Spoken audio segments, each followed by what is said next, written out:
Hello students, today in this lecture we will see motional EMF in a conductor performing translational motion। मतलब क्या है इसका मैं बताता हूँ आपको एकदम डिटेल में, ध्यान देना। हमारे पास एक फ्रेम है, देखिए ध्यान से देखना, ये दिख रहा है आपको ब्लैक कलर का फ्रेम। ये जो फ्रेम, इसका लेंथ हमने एज्यूम किया है L और इसका विड्थ हमने एज्यूम किया है स्मॉल x, जो चेंज होता रहेगा। कैसे, ध्यान देना। ये आप दिख रहे हो BC, ये वाला जो पार्ट, ये एक वायर है, राइट। इसको, ये मूवेबल वायर है। अगर ध्यान से अगर मैं आपको बताऊं तो ये चीज़, ये क्या है, मूवेबल है। ये ऐसा मूव हो सकता है, क्लियर। इसको हम यहाँ से ऐसा पकड़ के इसको मूव करा सकते हैं, ऐसा चीज़ है। ये फ्रेम मूव नहीं होगा, जो ब्लैक कलर से बनाया हुआ चीज़ है ये मूव नहीं होगा। ये जो रेड कलर से मैंने बनाया है, ये जो वायर, ये मूवेबल है। सिर्फ ये क्या है, ये मूवेबल। क्योंकि ये मूवेबल है इसलिए ये डिस्टेंस कम ज़्यादा हो सकता है, इसलिए मैं बोलता हूँ ये जो x है ये वेरिएबल है, राइट। ये वैरी हो सकता है, ओके। हाँ, आई होप अभी तक आपको समझा है जो मैंने बताया। एक हमारे पास एक फ्रेम है, राइट। फ्रेम में एक पार्ट ऐसा है जो मूवेबल है, जो मूव हो सकता है। अच्छा, ये मूव होने की वजह से क्या होगा, ये जो डिस्टेंस दिख रहा है आपको x, ये कम ज़्यादा भी हो सकता है। अच्छा, ये पूरे सिस्टम को हमने एक मैग्नेटिक फील्ड में प्लेस कर दिया। ये जो दिख रहा है आपको क्रॉस, ये क्रॉस क्या रिप्रेजेंट करता है, ये क्रॉस रिप्रेजेंट करता है कि मैग्नेटिक फील्ड अंदर जा रहा है, राइट। मैग्नेटिक फील्ड कैसा है, मैग्नेटिक फील्ड ये अंदर जा रही है, ऐसा। क्रॉस रिप्रेजेंट करता है, क्रॉस एक ऐसा सिंबल है जो रिप्रेजेंट करता है कोई भी चीज का जाने का डायरेक्शन, राइट। इसका मतलब है यहाँ पे मैग्नेटिक फील्ड ऐसा अंदर जा रहा है, क्लियर, ओके। तो ये पूरे सिस्टम को मैंने मैग्नेटिक फील्ड के अंदर रख दिया है। ये फ्रेम का जो लेंथ है वो L है, ये फ्रेम का जो विड्थ हमने लिया है दैट इज स्मॉल x, और ये स्मॉल x वैरी हो सकता है, क्लियर। अच्छा, जब मैं इस कंडक्टर को, ये जो वायर है, इसको मैं पुल करूंगा अपने साइड, ये दिख रहा है वेलोसिटी v से अगर मैं इसको पुल करता हूँ, ये साइड मूव करता हूँ, बाहर मूव करता हूँ, तो क्या होगा, ये कंडक्टर मैग्नेटिक फील्ड में मोशन करेगा। मोशन हो रहा है ना, और ये मोशन कहाँ पे हो रहा है, मैग्नेटिक फील्ड के अंदर हो रहा है। तो जब भी कोई कंडक्टर का मोशन मैग्नेटिक फील्ड के अंदर होता है तो मैग्नेटिक फ्लक्स जो है वो इस कंडक्टर को कट करेगा, और मैग्नेटिक फ्लक्स का एनर्जी इस कंडक्टर के अंदर आ जाएगा इन the form of induced EMF और इंड्यूस्ड करंट, क्लियर। ये हमने ऑलरेडी पढ़ा हुआ है फैराडेस के लॉ में। जब भी कोई मैग्नेटिक फील्ड, या देखो दो ऑप्शन है, या तो magnetic change in magnetic field कोई लूप से कोइंसाइड हो, या फिर क्या बोल सकते हो आप, उससे एसोसिएट हो, ये एक ऑप्शन है। दूसरा ऑप्शन क्या है, मैग्नेटिक फील्ड स्टेशनरी है और कोई कंडक्टर मोशन करे, क्लियर। दो ऑप्शन है, या तो कंडक्टर मैग्नेटिक फील्ड में मोशन करे तो भी इसमें ईएमएफ आ जाएगा, इंड्यूस करंट आएगा, या फिर ये एज इट इज रहे और मैग्नेटिक फील्ड मोशन करे, मींस मैग्नेटिक फील्ड में चेंज आए तो भी आएगा। तो हमारे केस में मैग्नेटिक फील्ड तो स्टेशनरी है। ये जो कंडक्टर दिख रहा है वायर के फॉर्म में, ये मोशन कर रहा है तो भी मैग्नेटिक फील्ड कट हो रही है, और मैग्नेटिक फील्ड का एनर्जी इसके अंदर, इस कंडक्टर के अंदर in the form of induced EMF या फिर in the form of induced current आ जाएगा, क्लियर। चलो आगे बढ़ते हैं। हाँ, कुछ यहाँ पे मैंने थियरी लिखा जो, बट ऑब्वियसली थियरी सिंपल जो मैंने बताया वही है। हमने क्या कंसिडर किया, हमने कंसिडर किया एक रेक्टेंगुलर फ्रेम, राइट, जिसका लेंथ है L, देख सकते हो आप लिखा है लेंथ L, और एक चेंजिंग विड्थ नहीं, कौन सा विड्थ, चेंजिंग विड्थ। ये चेंज हो सकता है ना, अगर मैं इसको ये सब बाहर खींचूं, ये x का वैल्यू बढ़ जाएगा, राइट, x बढ़ जाएगा ऐसा। तो चेंजिंग विड्थ x, क्यों ऐसा हो रहा है चेंज, क्योंकि ये जो दिख रहा है आपको, ये जो कंडक्टर वायर है BC, ये मूव हो सकता है, इस मूवेबल, क्लियर है। पॉइंट एकदम सिंपल थियरी में लिखा है, कुछ याद रखने की जरूरत नहीं, जो दिखा है वही लिखा है, क्लियर। आगे बढ़ते हैं। जो मैंने आपको बताया, क्योंकि ये जो वायर BC है ये मूव हो रहा है, इसको हम मूव आउट कर रहे हैं, बाहर मूव करा रहे हैं विथ वेलोसिटी v, तो होगा क्या, इसके अंदर एक ईएमएफ इंड्यूस हो जाएगा। क्या इंड्यूस होगा, ईएमएफ इंड्यूस होगा, राइट। वेलोसिटी v से हमने इसको मूव किया बाहर, hence there is a change in area. जो फ्रेम का जो एरिया है वो चेंज हो जाएगा, क्योंकि ये x वाला जो पार्ट है, x का जो वैल्यू है ये बढ़ जाएगा, क्योंकि ये फ्रेम को जब खींचा जाएगा तो ये x का वैल्यू बढ़ जाएगा। तो ये फ्रेम का एरिया तो है कि ऑब्वियस है कि वो चेंज होने वाला है, तो हमने यहाँ पे लिखा है hence there is a change in area of the frame in the magnetic field, और इसलिए क्या होगा, इसीलिए इस कंडक्टर में क्या आ जाएगा, ईएमएफ, जो मैंने ऑलरेडी आपको बता दिया। कोई भी कंडक्टर अगर मैग्नेटिक फील्ड में मोशन करता है तो उस कंडक्टर में ईएमएफ इंड्यूस आता है, right, on the basis of Faraday's law बोल सकते हो, आप लेंज़ेस लॉ बोल सकते हो, अगर डायरेक्शन देखना है तो, क्लियर। तो बेसिक इतना तो आई होप आपको समझ में आ गया। क्या क्या एक बार रिपीट करते हैं, क्विक रिकैप फटाफट। देखो, एक हमारे पास रेक्टेंगुलर फ्रेम है, राइट। हमारे पास एक यहाँ पे एक वायर है जो मूवेबल है, नाम दिया है BC, क्लियर। लेंथ है L, विड्थ है, चेंजिंग विड्थ है x, जो चेंज हो सकता है अगर ये मूव होगा। इसको हमने मूव कराया विथ वेलोसिटी v, क्लियर। अभी तक पॉइंट क्लियर है, ओके। अब आगे बढ़ते हैं। देखो, इतना अभी तक हमने देखा कि जब इसको मूव कराया जाएगा तो इस वायर के अंदर एक ईएमएफ इंड्यूस हो जाएगा। वो ईएमएफ की हम बात करते हैं, वो जो ईएमएफ है वो हम फैराडेस के लॉ के हिसाब से निकाल सकते हैं, राइट। तो चलो स्टार्ट करते हैं मैथमेटिक्स से। तो पॉइंट ऐसा है कि थर्ड पॉइंट में हम ये देखते हैं जो इंड्यूस्ड ईएमएफ होगा, इंड्यूस्ड ईएमएफ उसका फॉर्मूला क्या होता है वो देखते हैं। चलो तो पॉइंट ऐसा है, द इंड्यूस्ड ईएमएफ जो होता है वो क्या होगा, इज क्या आएगा, देखो इंड्यूस्ड जो ईएमएफ है उसका आंसर क्या आएगा, या फिर आप लिख सकते हो इज गिवन बाय, लिखते हैं ज़्यादा बेटर होगा, is given by, induced EMF जो है इज गिवन बाय, उसका आंसर क्या होगा। आंसर बहुत सिंपल सा है इंड्यूस्ड ईएमएफ का, ई से डिनोट करते हैं इंड्यूस्ड ईएमएफ को, सबको पता है E is the induced EMF, right. इसका वैल्यू क्या होगा, बहुत सिंपल सा वैल्यू है, induced EMF E is equal to, या एक काम करते हैं, अगर मैं D phi by D T यहाँ पे लिखता हूँ ना, मतलब मैंने माइनस साइन नहीं लिया, मतलब मैं डायरेक्शन नहीं देख रहा हूँ। अगर मैं डायरेक्शन नहीं देख रहा हूँ दैट मीन्स कि मैं मैग्नीट्यूड से कंसर्न हूँ, राइट। सिंपल हम मैग्नीट्यूड देखने वाले, d phi by D t, E का वैल्यू होता है d phi by D t, minus d phi by D t तब होता है जब हम साइन देख रहे हैं और वो टाइम पे डायरेक्शन हमको देखना पड़ेगा, राइट। अभी हमको डायरेक्शन से कोई मतलब नहीं। आगे बढ़ते हैं, एक बात हमको और पता है, since this magnetic flux phi is B into A, सबको पता होना चाहिए मैग्नेटिक फ्लक्स का एक फॉर्मूला होता है magnetic induction into area, clear. ये फाई का वैल्यू हम यहाँ पुट करते तो हमको क्या मिलेगा, magnitude of EMF E is equal to D by D T of phi की जगह, ये दिख रहा है फाई, फाई की जगह हमको लिखना पड़ेगा बी इंटू ए, क्लियर है, क्लियर कंसेप्ट। आगे ये डॉट प्रोडक्ट नहीं है, राइट, वेक्टर नहीं बनाया मैंने यहाँ पे, सिंपल ऐसा ही है, ओके। आगे बढ़ते हैं, अगर समझो अगर मुझे एरिया निकालना है, ये देख रहे हैं, अगर मैं इस फ्रेम का एरिया निकालूं तो ये रेक्टेंगल के फॉर्म में, एरिया ऑफ रेक्टेंगल बहुत इजी होता है, लेंथ इनटू विड्थ, राइट। तो हम यहाँ पे देखते हैं कि सिंस हमको ऑलरेडी एक चीज़ पता है, एक काम करते हैं, ये जो मेन जो हम फॉर्मूलास यहाँ पे यूज़ कर रहा हूँ इसको मैं एक अलग कलर से लिखता हूँ तो थोड़ा हाईलाइटेड रहेगा कि हाँ यहाँ पे हमने कोई फॉर्मूला यूज़ किया। देखो तो हमने एक फॉर्मूला यहाँ पे यूज़ किया था, पहले फॉर्मूला था सिंस फाई का फॉर्मूला होता है बी इंटू ए, क्लियर। एक बार मैं वापस फॉर्मूला यूज करने जा रहा हूँ, सिंस हमको एक और चीज पता है कि जो एरिया होता है, area of rectangular frame is length into width which is changing, याद है ये जो ब्रेथ है ये चेंज हो रहा है, राइट। तो एल लेंथ है और ये जो एक्स आपको दिख रहा है ये चेंजिंग विड्थ है, क्लियर, क्योंकि हम इसको मूव करा रहे हैं ना। ईएमएफ तब आएगा जब ये मूव होगा, और जब मूव होगा तो ऑब्वियस है कि एक्स तो चेंज है, तो ये एक्स वाला जो पार्ट है याद रखना ये चेंजिंग पार्ट है, राइट। तो लिखने की जरूरत नहीं बट समझ में आना चाहिए आपको कि ये जो एक्स है वो चेंजिंग है, ओके। चलो ये जो एक्स जो है ये चेंजिंग है, तो एक काम करते चलो ए का वैल्यू फिर से यहाँ पुट करके देखते हैं क्या होता है। तो पॉइंट ऐसा है कि अब मैं मैग्नीट्यूड ऑफ ई नहीं लिखूँ, अब मैं डायरेक्ट ई लिखता हूँ, समझ जाओ कि वो मैग्नीट्यूड ऑफ ई है, right. D by D T of B as it is होगा, राइट। ए की जगह हमको लिखना है एल इंटू एक्स, क्लियर है, राइट। डेरिवेटिव तो सबको आता ही है, बेसिक मैथ में हमने ऑलरेडी पढ़ा है।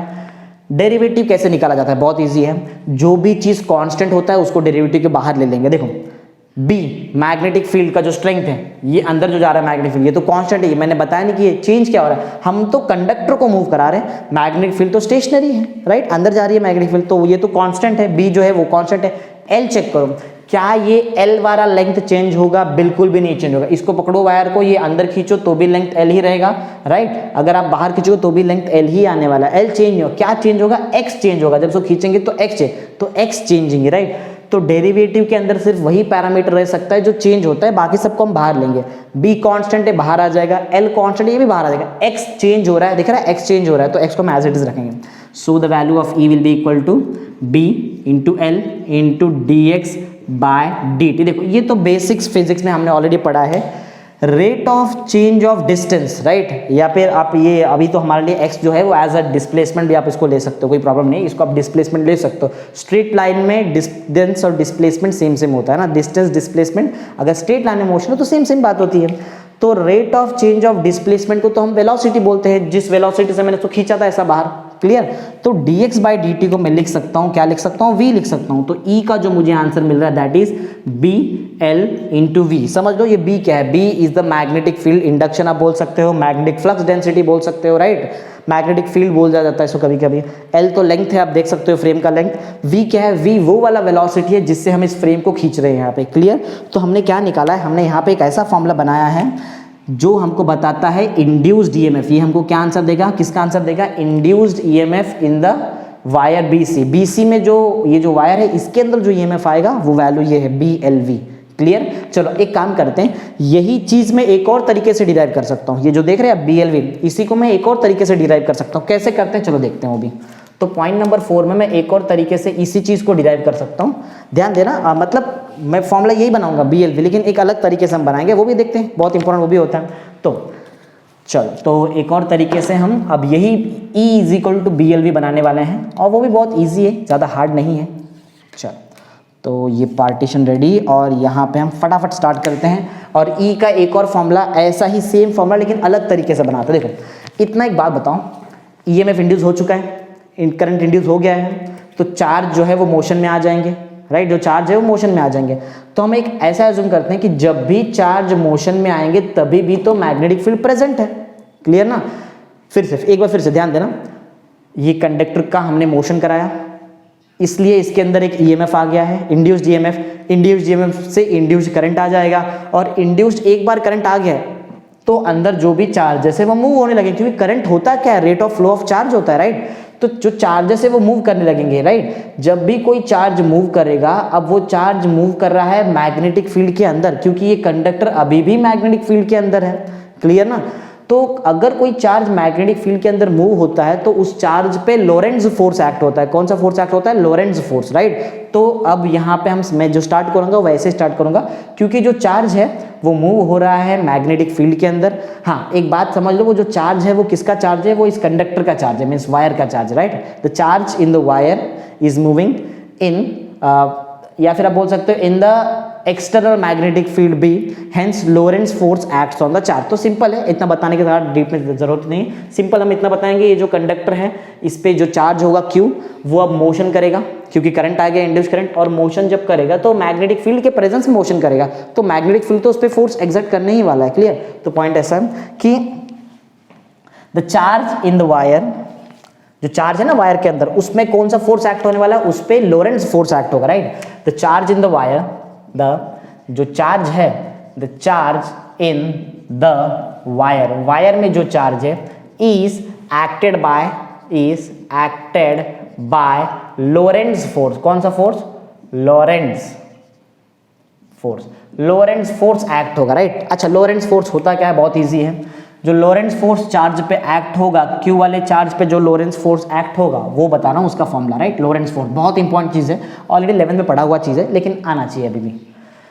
लोरेंट्ज़ फोर्स F अगर मैं वेक्टर फॉर्म में लिखूँ तो ये होता है Q V बार क्रॉस B बार। क्लियर?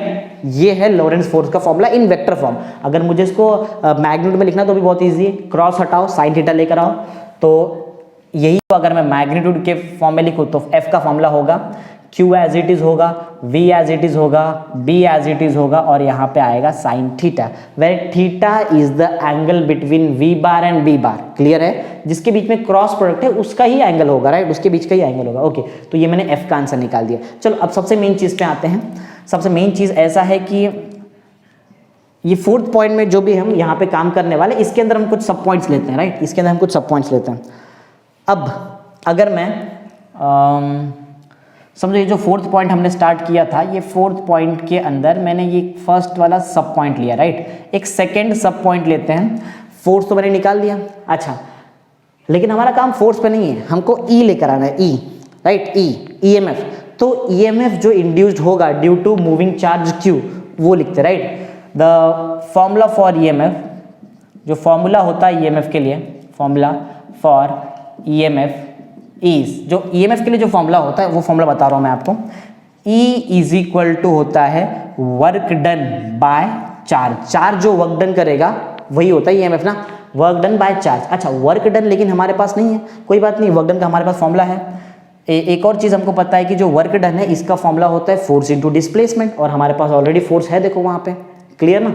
अच्छा, तो यहीं पे काम करते हैं, यहीं पे लिखते हैं सिंस, या फिर नीचे लिखते, कोई प्रॉब्लम नहीं है, हमारे पास स्पेस भरपूर।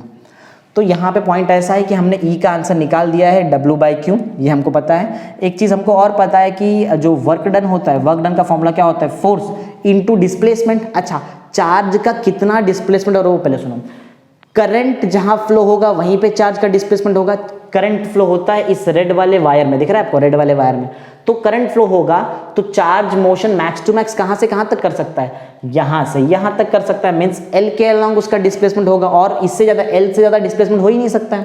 देखो यहां से चार्ज यहां आ सकता है या तो यहां से ऊपर जा सकता है, कोई प्रॉब्लम नहीं उसमें, वो डायरेक्शन जब देखेंगे तब पता चलेगा, राइट। अभी तो क्लियर इतना पॉइंट है कि जो भी चार्ज है वो मोशन जो करेगा उसका डिस्प्लेसमेंट इक्वल टू एल होगा, दिख रहा है, which is the length of the wire.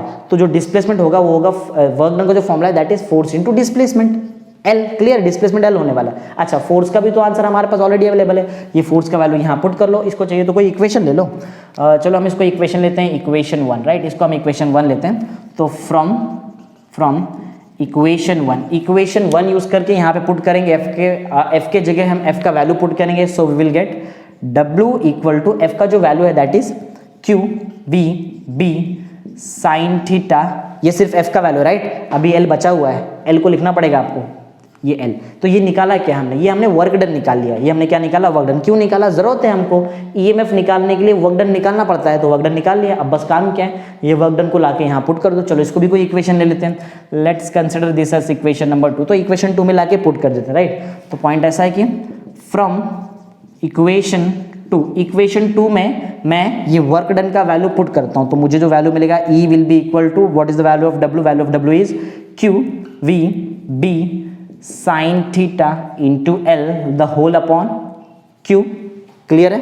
ध्यान से देख सकते हैं ये जो Q है ये Q कैंसिल हो सकता है, हमको जो वैल्यू मिलेगा that will be equal to E is equal to ये B दिख रहा है, B को हमने एज इट इज लिखा है, ये L दिख रहा है, L को भी हमने एज इट इज लिखा है, ये V को भी हम एज इट इज लिखते हैं और ये साइन थीटा भी एज इट इज है। ये हमारे लिए E का वैल्यू, रुको लेकिन कंप्लीट नहीं हुआ, एक पॉइंट और है। अगर आपको मैक्सिमम EMF चाहिए, कैसा EMF चाहिए, मैं और एक बात मैं आपको और बता दूं, याद है मैंने थीटा क्या बताया था, theta is the angle between, देख रहे हैं यहाँ पे, theta is the angle between B bar and V bar, right. V बार देख रहे हो, V बार यहाँ है, B बार क्या पता है, B बार अंदर है, तो दोनों के बीच में 90 डिग्री का एंगल है। तो अगर आप यहाँ पे 90 पुट करोगे, theta is equal to 90, sine 90 का आंसर होता है 1 और 1 इंटू BLV आपको मिलेगा BLV, देखो मैच हो गया दोनों आंसर, क्लियर। तो ऐसा भी लिखा जा सकता है या फिर आप ऐसा भी लिखो यहाँ पे कि फॉर मैक्सिमम EMF लिख के भी आप लिख सकते हो, कोई प्रॉब्लम नहीं है। मैक्सिमम EMF यही केस में आने वाला है, जैसा हम देख रहे हैं जहाँ पे V बार और जो B बार है उनके बीच में 90 डिग्री का एंगल है, तो हम यहाँ पे ऐसा लिख सकते हैं फॉर मैक्सिमम EMF के लिए थीटा का आंसर होता है 90 डिग्री, देयरफॉर जो साइन 90 होगा, साइन 90 का आंसर होगा 1। तो ये समझ में आ रहा है ना, इसकी यहाँ थीटा के पे 90 आने वाला है और साइन 90 हो जाएगा 1। देयरफॉर जो हमको E का आंसर मिलेगा, E will be equal to BLV, समझ में आएगा। ये जो हमने अभी निकाला है और जो हमने पहले निकाला था, दोनों आप चेक कर लो, दोनों का आंसर हमको सेम मिला है, राइट। E का जो आंसर है BLV और यहाँ पे जो E का आंसर है BLV, दोनों सेम से, मतलब मैंने क्या निकाला, एक्चुअली मैंने निकाला है EMF induced in this conductor, right, means wire जो भी है जब वो मोशन करता है इन द मैग्नेटिक फील्ड, तो आंसर तो एक ही आना चाहिए। दो अलग अलग तरीके से निकाला, एक तो सबसे इजी है, एक थोड़ा सा लेंथी ट्रिक है, बट कोई प्रॉब्लम नहीं है, दोनों में से आप कुछ भी कर सकते हो। वैसे एग्जाम में आया तो ज़्यादा तक यहाँ तक लिखो आप प्रॉपरली, राइट, अगर ज़्यादा मार्क्स के लिए तो आपको यहाँ तक लिखना पड़ेगा, ओके। तो आई होप अभी तक जो भी मैंने सिखाया वो क्लियर समझ में आया, ओके, थैंक यू।